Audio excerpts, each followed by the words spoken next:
Hey everyone, this is Phil. We got Matt, and we went and saw Body Awareness about a week ago by Anna Baker. So we're just gonna, critique what we thought, our thoughts, feelings. So let's get started with the plot. So the play starts out with 4 characters the whole time. So you have Phyllis, who is she's a psychology teacher, and she's organizing a body awareness campaign on her campus, for the whole week. What? Okay, so what did I say? You said psychology teacher. I was like, okay. See, that's the perfect time though for me to be like, I think to be psychology professor there, Phil. All right, you're right. Okay, so anyways, we'll keep going. Right. We'll keep going. So the plot. So you have the psychology professor, and she is dating another woman by the name of Joyce. And Joyce has a son named Jared, who's 21 years old. And so that starts off with Jared, and Joyce believes that he has Asperger's, and he does not think he does. And, so he's showing symptoms of it, but he refuses to believe it. So that's kind of the first topic of the body awareness is it right that Joyce is thinks that he has Asperger's? And then that's pretty good thought there, Phil. Thanks, man. And then I'd be concerned for my kid. The plot continues to rise when Frank comes into the picture, and he's a photographer, and he takes pictures of naked women as art to express their bodies, and he convinces them that it's just for themselves and only they'll see it in him, and the problem is Joyce is really into it and wants to try it, and then Phyllis, the psychology professor, is really against it and thinks that he's a creep and he's just doing it because of the term the male gaze, which Matt will talk about in a little bit. So, the plot thickens as Joyce wants to take the photos, and Jared, the son, is trying to convince his parents that he does not have Asperger's. And, these topics are covered, and, stuff hits the fan when they start confronting each other about these issues. And it's really just about, a normal day life and the things that people deal with every day, and how how other people believe one thing is wrong and other people think other things are right. So that's basically the whole idea of the play, and we'll get into it more now when we can talk about each character more specifically. So, is that me? Yeah, you're still. All right, so we're still gonna stick with Phil for now. Oh, Phil. Me. So, as I said, Phyllis is kind of the main character, and she speaks to the audience after every day about, the next day in her organized campus body awareness week. So, she's she's a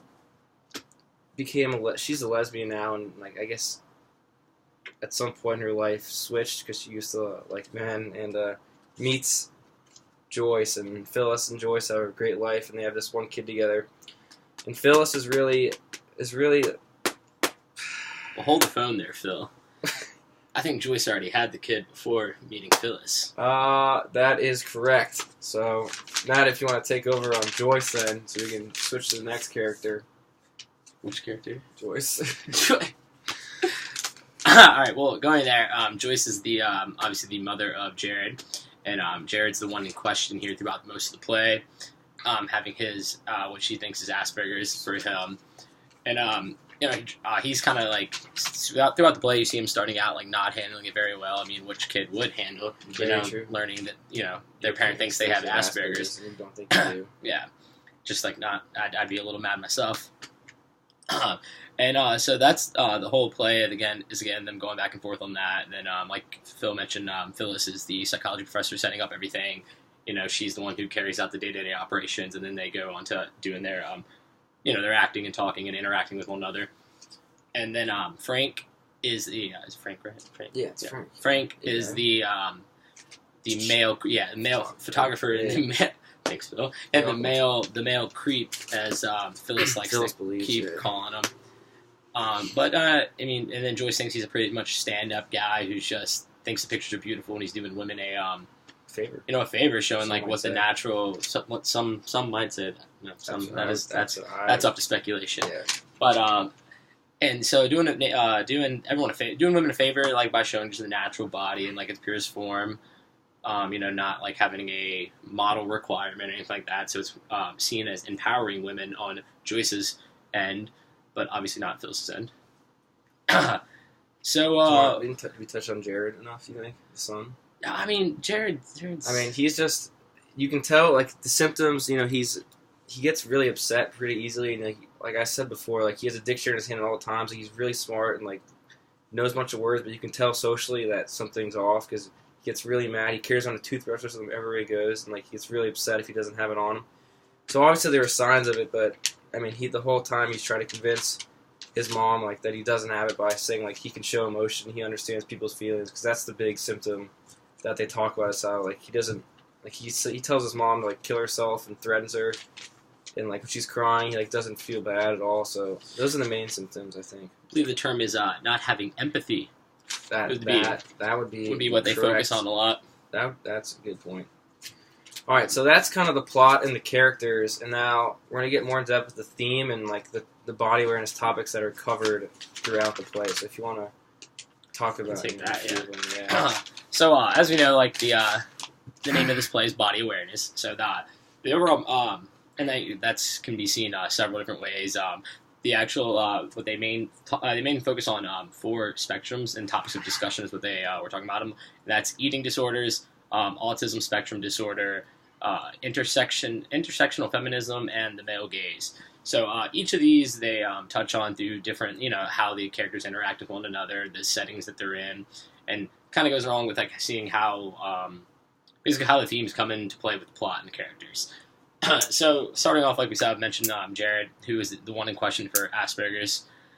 That would go towards more topic number 2 that I just listed, the autism spectrum disorder.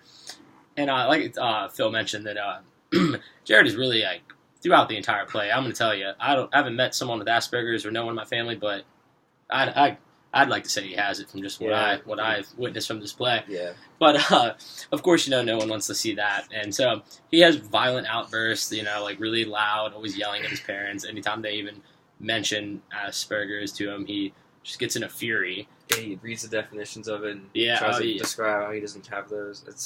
He's always researching it, always looking, trying to prove everyone wrong that he doesn't have it, trying to show empathy for characters when, honestly, I didn't really see it one bit and play too much. Yeah.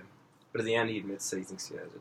Yeah. Forgot to mention that, yeah. Well, we'll get that. You're right. But, so then throughout there, you, eating disorder? I don't recall that, but I think it was about Joyce and her body. I think she was like really shy at first and didn't want to show her body. I guess that could have something to do with body image, and the behaviors surrounding it. So I don't recall much from the play about eating disorder, but if I had to speculate, I would think it's just about how like women showing their bodies off on camera, and they like. Yeah. Does it have to? I don't think that's. They were eating a lot of soup, so I'm assuming someone here was trying to watch weight. Soup, yeah. I don't recall it. Yeah, they were. Anyway. Anyway. So then Frank enters the play, and aside from the main theme of Jared having Asperger's, this is where really they touch into their later half and other form of disorders and body awareness week. And this starts off with Frank being just he's a smooth talker when he first comes in there. Seems kind of sly a little bit, not come off as creepy, I'd say, but he's smooth talker to start off with. Yes, he plays a recorder for him. He tries to soothe him with music and. Yeah, then also in the play, like at one point they are having when they were having dinner, Frank recites the Jewish prayer, which Joyce has not heard in a while since family time. Yeah, so that's a great example of just smooth. He knew his audience. Smooth. How to get to him. Yeah, and then so his pictures come into play, and this I think touches a lot on just a lot of times the male gaze, and how Phyllis thinks that he is just objectifying women by taking these naked photos of them just to get them in the room with him naked, and he gets to have a picture of their body with him forever, and that's just the way that and she generalizes him by thinking that that's all he sees as women. He doesn't actually care about their natural beauty or what his pictures are empowering or doing for anybody for that matter. I think those are those 4 topics. Yeah, I think it touches on almost all of them. So that's basically the theme, I would say, unless you want to add anything else. No, that's about it. All right, so next we're going to go to the language, and so, that has to do with, characters facing and overcoming recognizable obstacles. That consists of 2 parts, narrative and dramatic. So, it's a tough one. What do you think? I gotta read that again. Yeah, sorry, it's We'll cut this part out. I mean, I feel like that has to do with, like, Jared, first of all, overcoming the obstacle of, like, his mom thinking he has Asperger's, and, I mean, you can talk about dramatic dialogue as him screaming at his mom that he doesn't have it, and that he's gonna kill her, and then screaming at Phyllis that he doesn't have it, and he's storming off and throwing things around. So that's obviously one dramatic dialogue. I mean, it was pretty intense.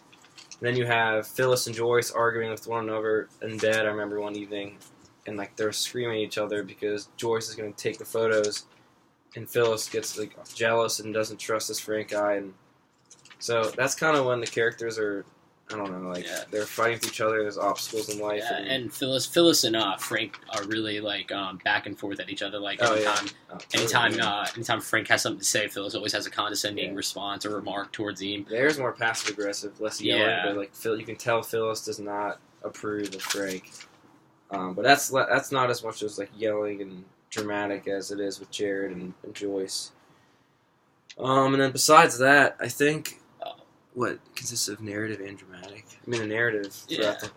Focus on, like, the Yeah, just lock down that S minus. No big deal. Oh, yeah, it's okay. So That's our analyst, joining in to give us a few little tips here. Yeah. I think what was that? Yeah. Yeah, totally. Thanks for that. Good point. Yeah, I think good to mention What?